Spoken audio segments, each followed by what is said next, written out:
Okay, action. Hello! We have this dust extractor up here, and you can switch it on over the internet. So it replaced all the electronics and gear that's inside there. So you push the button, and that's a toggle on-off. You can hear it winding up. So it's running now. So if you log into the, or you make a request to the IP address of the, that's the web server of the air cleaner, the air unit.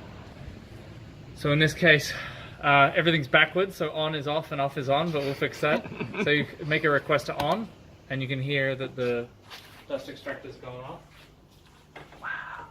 Wow. And if you press off, request off. It's great. And if you can, you can press a bell, and it'll give you the link to the build and the Git code. So if you want to do a project similar, you can do it. Okay. Sweet.